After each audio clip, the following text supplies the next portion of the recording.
నమస్తే. ఇవాళ మన స్టూడియోలో ప్రముఖ ఆధ్యాత్మికవేత్త జ్యోతిష్య పండితులు జయేష్ శర్మ గారు మనతో ఉన్నారు. గురుగారితో మాట్లాడదాం. గురుగారు నమస్కారం. నమస్కారం. మార్చి నెల 2025 మకర రాశి వారికి ఎలాంటి ఫలితాలు ఉండబోతున్నాయి గురుగారు? ఎలాంటి రెమెడీస్ చేసుకుంటే బాగుంటుంది అంటారు? శ్రీ గురుభ్యో నమః. శ్రీ మహాగణాధిపతే నమః. శ్రీ మహాసరస్వత్యై నమః. హరి ఓం. శ్రీమాత్రే నమః.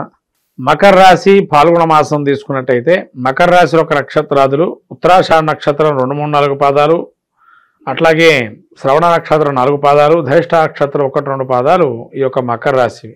ఈ యొక్క మకర రాశి గ్రహస్థితి చూసినట్టయితే తృతీయ స్థానంలో రవి, తదుపరి ఈ తృతీయ స్థాన సంచారము, అట్లానే తృతీయ స్థానంలో శుక్రుడు ఈ యొక్క ఉచ్చస్థితి ఉండి వక్రీకరించి, అట్లనే బుధుడు కూడా నీచస్థితి ఉండి వక్రీకరించి, రాహు కూడా ఈ యొక్క స్థానంలో సంచారం చేయటం, అట్లానే గురువు పంచమ స్థానంలో, షష్ఠ స్థానంలో కుజుడు వక్రే ఉండటం, అట్లానే వీరికి అష్టమ స్థానంలో కేతు సంచారం. ఈ యొక్క గ్రహస్థితి చూసినట్టయితే ముఖ్యంగా భాగ్యస్థానంలో కేతు సంచారం. ఈ యొక్క గ్రహస్థితి చూసినట్టయితే ఈ మకర రాశి వారికి పంచమ స్థాన గురువు యోగదాయకంగా ఉంటున్నాడు.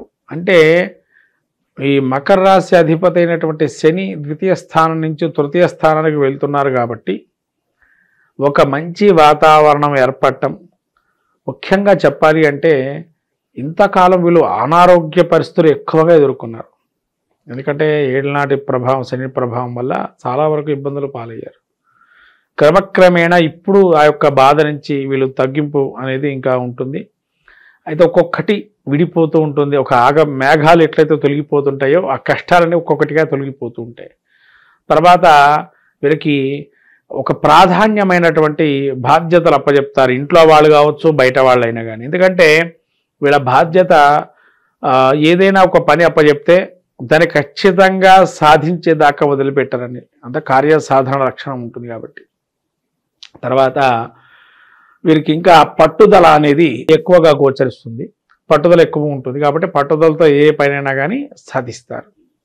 తర్వాత ఈ తృతీయంలో 3వ స్థానంలో వీరికి రాహు, శుక్రుడు, బుధుడు ఈ యొక్క 3వ స్థానంలో పాపులు కానీ శుభులు కానీ వక్రించినటువంటి స్థితి కానీ ఇవన్నీ కూడా చూస్తే పంచగ్రహ కూటమి వీళ్ళకి యోగదాయకంగానే ఉంటుంది. ఈ 15 రోజుల్లో వీళ్ళకు రాబోయే 15 రోజులు, ఆపై 15 రోజులు కూడా ఒక రకమైనటువంటి పాత్రను పోషించి దీర్ఘకాలిక సమస్యల నుంచి బయటపడటం, లేదా వీళ్ళు నమ్ముకున్న వాళ్ళకు కూడా సలహాలు, సూచనలు ఇవ్వటం, తద్వారా బయటపడటం, ఇవన్నీ కూడా వీళ్ళకు ఒక మంచి రిలీఫ్. అంటే ఇంత ఆనందాన్ని వీళ్ళు పొందే అవకాశంగా గోచరిస్తుంది ఈ మాసం. తర్వాత వీళ్ళకి ఎప్పుడైతే వీళ్ళని ఎవరినైనా పొగిడినా వాళ్ళు పని అయిపోతుంది. అంటే ఇంకా పని చేసేస్తాడు, ఇంకా పూర్తిగా వాళ్ళ పని ఏదైతే ఉందో అది పూర్తి చేస్తారు. అదొక లక్షణం ఉంది వీళ్ళకి. కాబట్టి వీళ్ళు పొగిడితే వీళ్ళు పని చేస్తారు, పొగడకపోయినా చేస్తారు, కానీ పొగిడితే ఇంకా ఫాస్ట్గా అవుతారు రిలీఫ్. అది వీళ్ళ యొక్క లక్షణం. ఈ మకర రాశికి 6లో కుజుడున్నాడుగా ధన లాభం కానీ భూ రకమైన లాభాలు గోచరించే అవకాశం ఉంది. తర్వాత ఎక్కడ వీళ్ళకి పేరు అయితే ఎక్కువగా ఉంటుందో ఇంకా వీళ్ళ పేరు ఉన్న స్థానం నుంచి ఇంకొద్దిగా పైకి వెళ్ళటం, లేదా వీళ్ళ పేరుని ఇంకొకళ్ళు పలానా వారు చాలా మంచివారు, వాళ్ళ దగ్గర మన పనులు నెరవేరుతాయి, సలహాలు ఇస్తారు, తద్వారా మన సూచనలు తీసుకుంటే పైకి వస్తామనే ఆలోచనతో ఉంటారు. వీళ్ళ దగ్గరకి అలా క్లయింట్స్ కూడా వచ్చే అవకాశం ఉంటుంది. ఫేమ్, రెప్యుటేషన్ అన్నీ బాగుంటుంది. అడ్వైజరీగా పనిచేసే వాళ్ళు వీళ్ళు పెట్టుకుంటే మాత్రం చాలా బాగుంటుంది. రాబోయే కాలం అడ్వైజరీ కమిటీలో మకర రాశి వారు చాలా బాగుంటుంది. ఎందుకంటే వీళ్ళ పట్టుదలనే ఆ అడ్వైజరీ కమిటీలో ప్రధాన భాగంగా ఉంటుంది. ఎందుకంటే ఏదైతే ఒక దాని మీద పట్టుకుంటే అది మొత్తం అంతా పని అయ్యేదాకా వీళ్ళు నిలబడి ఉంటారు. కాబట్టి అడ్వైజరీ కమిటీలో అలాంటి వాళ్ళు ఒక కార్యక్రమం నిమిత్తం, ప్రోగ్రాం నిమిత్తం పెడితే మాత్రం ఖచ్చితంగా సఫలీకృతమవుతుంది ఆ ప్రోగ్రాం. విద్యార్థులు, నిరుద్యోగులు, వ్యాపారస్తులు వీళ్ళకి ఎలా ఉండబోతున్నారు గురుగారు? విద్యార్థులకి యోగదాయకంగా ఉంది. పంచమంలో గురువు ఉన్నాడు. తర్వాత నిరుద్యోగులకు కూడా ఒక అవకాశాలు అనేవి ఏర్పడుతుంటాయి. ఇప్పటి నుంచి ప్రారంభమవుతూ ఉంటాయి మెల్లిమెల్లిగా ఒక్కొక్కటిగా. తర్వాత విదేశీ వ్యాపారం చేసే, విదేశీ సంబంధం కొద్దిగా ధనం మాత్రం నష్టం అయ్యే అవకాశం ఉంది. ఇక్కడ రాహు ద్వితీయంలో ఉన్నాడు కాబట్టి రాబోయే కాలంలో రాహు ద్వితీయంలోకి వస్తాడు జూన్ నుంచి. కానీ ధనంలో మాత్రం చాలా జాగ్రత్తగా వ్యవహరించాలి. మాట ఎంతైనా చెప్పు, ధనముకు వచ్చేటప్పుడే జాగ్రత్తగా వ్యవహరించి వాళ్ళు బ్యాక్గ్రౌండ్, వాళ్ళ పరిస్థితి ఏంది చూసి ఇవ్వటం అనేది మంచిది. ఇక ఉద్యోగస్తుల పరిస్థితి ఏంటంటారు మరి మాసం? ఉద్యోగస్తులు కూడా అవకాశాలు వస్తాయి. ఎందుకంటే వీళ్ళకు తృతీయంలో అన్ని గ్రహాలు యోగాన్ని ఇస్తున్నాయి కాబట్టి ఒక ఆశ అనేది వీళ్ళు ఒక ఆశను కల్పించే అవకాశం ఉంటుంది, లేదా ఆశతో ఎవరైతే ఇబ్బంది పడుతున్నారో వాళ్ళకి ఖచ్చితంగా అవకాశం కూడా వస్తుంది. శుభకార్యాలు జరగడానికి ఎంతవరకు ఛాన్స్ ఉండే అవకాశం కనిపిస్తుంది? శుభ కార్యక్రమం ఇందాక చెప్పాను మీకు అన్నట్టుగా, భూ సమస్యలు, భూ పరిష్కారము, భూమికి సంబంధించిన వ్యవహారాలు, లాభాలు వచ్చే అవకాశం ఉంటుంది కాబట్టి ముందరికి వెళ్తాయి. ఇక సినీ రాజకీయ ప్రముఖులకు కొంత ఎలా ఉండబోతుంది? ఈ రాజకీయ ప్రముఖులు, సినీ ప్రముఖులు, మకర రాశి వారు ఏంటంటే పట్టుదలతో ఉంటారని చెప్పారు ఇదివరకు కూడా. ఈ పట్టుదల అనేది ఈ మనకు ఏంటంటే కొన్ని నాటికలు, కథా కథనికలు కొన్ని ఉంటాయి. అంటే వాడు ఎంతైనా కూడా పట్టుదల. ఇప్పుడు కమల్ హాసన్ సినిమా ఒకటి ఉంది, ఇప్పుడు స్వాతి ముత్యంలో కమల్ హాసన్ అని అంటూ ఉంటారు. అంటే ఎందుకు ఇక్కడ అంటే ఆయన తలుచుకోవడానికి కారణం ఉద్యోగం ఇప్పిస్తాను అంటాడు. ఎప్పుడూ ఒక టైము పాడా వేళ ఉండదు, వెళ్తూ ఉంటాడు వస్తూ ఉంటాడు, ఉద్యోగం కావాలి ఉద్యోగం కావాలి. అలానే వీళ్ళు సమయం సందర్భం లేకుండా తనకు జపం చేసుకోవటం ఒకటైతే, రెండోది ఆశ ఎప్పుడు చిగురిస్తూనే పెట్టుకోవాలి. ఉద్యోగం వస్తుందని ఒక భావనలో ఖచ్చితంగా ఉంటే 100% కలుగుతుంది. అలా మీరు తపనతో దీక్షగా చేస్తే ఖచ్చితంగా ఫలితం సాధిస్తారు. ఇక ఆరోగ్యపరంగా ఎలా ఉండిపోతుంది గురుగారు? ఆరోగ్యపరంగా కూడా వీళ్ళకి మెలకువల నుంచి ఇప్పుడే బయటపడతారు. అనారోగ్యం ఏదైతే శని ప్రభావం తీవ్రంగా చూపించారు ఇప్పటివరకు వీళ్ళకి, ఈ ఏలినాటి శని ప్రభావం వెళ్ళిపోతుంది కాబట్టి ఆరోగ్యరీత్యా కూడా బాగుంటుంది. కానీ రక్తానికి సంబంధించిన వ్యవహారాలు ఏవైతే ఉన్నాయో వాటికి జాగ్రత్తగా ఉండడం మంచిది.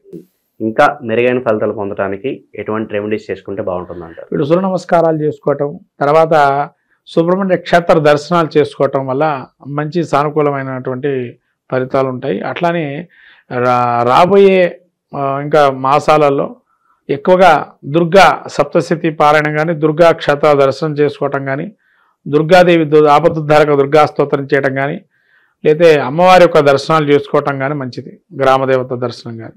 మొత్తం మీద ద్వాదశ రాశులు ఈ యొక్క పాల్గొన మాసంలో మనం చూస్తే ప్రతి రాశి వారికి ఒక్కొక్క ప్రక్రియ చేసుకోవటం వల్ల మెరుగైన ఫలితాలు ఉంటాయి.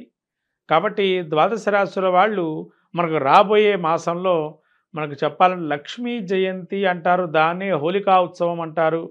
మనకు శివపురాణంలో చాలా అద్భుతంగా ఉన్న ఘట్టం రతి మన్మధులు ఏదైతే ఘట్టం ఉంటుందో ఆ ఘట్టాన్ని ఎవరైతే పారాయణ చేస్తారో సకలమైనటువంటి నరదృష్టి దోషాలు పోతాయని మనకు శివపురాణం చెప్పబడుతుంది.